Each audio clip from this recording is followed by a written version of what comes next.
తప్పుకునే పరిస్థితి లేదు. అవసరమైతే మిమ్మల్ని తప్పిస్తారు, లేదా తప్పుకోండి ప్రజలకు క్షమాపణ చెప్పి. అంతేగాని ఈ కూనీ రాగాలు తీస్తూ 100 రోజుల్లో అమలు చేస్తామని చెప్పి 420 హామీలు ఇచ్చి ఏడాది గడుస్తున్నా ఇప్పుడు కాంగ్రెస్ నాయకులు తలొక రీతిలో మాట్లాడుతారు. ఆయన రాజగోపాల్ రెడ్డి గారు శాసనసభ్యులు వారు మాట్లాడుతున్నారు.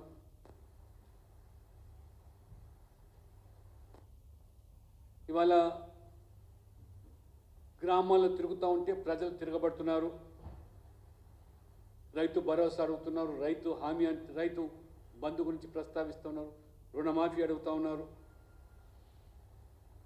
ఈ రకంగా ప్రభుత్వం మీద ప్రజలు తిరగబడుతున్నారని చెప్పి స్వయంగా అధికార పార్టీ శాసనసభ్యుడు చెప్తున్నాడంటే, అప్పుడేమో అలకానందల హామీలు ఇచ్చి ఇప్పుడు బోర్లు బిగించి చేతులు తీసినట్టుగా మీ వ్యవహారం కనబడుతుంది. అది సాధ్యం కాదు, ఇది కాదు అంటే భారతీయ జనతా పార్టీ సహించే ప్రసక్తి లేదు. ప్రజలకు ఇచ్చినటువంటి హామీలు అమలు చేయండి, లేకపోతే తప్పుకోండి. భారతీయ జనతా పార్టీ ఖచ్చితంగా మిమ్మల్ని వెంటాడుతాం, వేటాడుతాం. ప్రజల ప్రయోజనాలతో రాజీ పడే ప్రసక్తి లేదని చెప్పి కూడా నేను హెచ్చరిస్తాను. ఎకరానికి 1500 రైతు భరోసా అన్నారు. ఖర్గే, రాహుల్ గాంధీ, ప్రియాంక గాంధీ స్వయంగా వాళ్ళే ప్రకటించినారు. అధికారులు రాగానే 15,000 కాదు 12,000 మాత్రమే ఇస్తాను. కౌలు రైతులకు ఇస్తామన్నారు, రైతు కూలీలకు ఇస్తామన్నారు. ఒక సీజన్కు 7,500 ఇస్తామన్నారు. ఇప్పుడు 6,000కే కుదించి మరి ఏ రకంగా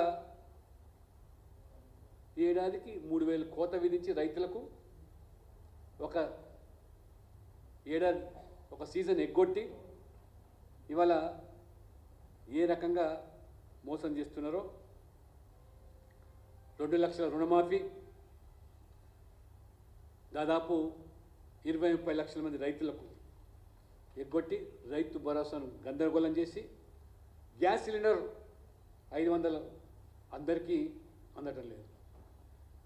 మరి ఆడబిడ్డలకు తులం బంగారం అన్నారు, ఆచూకే లేదు. ఇప్పుడు మార్కెట్లో బంగారమే దొరకలేనట్టుగా మాట్లాడుతున్నారు. వృద్ధులు వితంతువులకు 4 ఏళ్ళ పెన్షన్లు అన్నారు, దాన్ని ఊసే లేదు. నిరుద్యోగ యువతకు రాహుల్ గాంధీ స్వయంగా అశోక్ నగర్కి వచ్చి బీఆర్ఎస్ మోసాన్ని ఎండగొడుతూ బీఆర్ఎస్ యువతను విద్యార్థులను మోసం చేసింది, దగా చేసింది. మమ్మల్ని నమ్మి మాకు ఓటేయండి, 1 సంవత్సరం 2 లక్షల మందికి ప్రభుత్వ ఉద్యోగాలు కల్పిస్తామన్నాడు. అశోక్ నగర్లో సిటీ సెంటర్ లైబ్రరీ దగ్గరకు వచ్చి రాహుల్ గాంధీ జాడనే లేదు, పథాలు లేకుండా పోయినాడు. 4,000 వృత్తి నిరుద్యోగులది, ఆ ఊసే లేదు. ఇంతకుముందు చెప్పినట్టుగా కాంగ్రెస్ నాయకులు తలో రకంగా మాట్లాడుతున్నారు తప్పించుకునేదానికి. రాజగోపాల్ రెడ్డి ప్రజలు తిరుగుతున్నారు, తిరగలేకపోతున్నామంటున్నాడు. ఈ రకంగా ఎన్నికల సమయంలో హామీలు ఇచ్చి ఓట్లు దండుకొని ఇవాళ మొండి చేయి చూపిస్తామంటే ప్రశ్నే లేదు.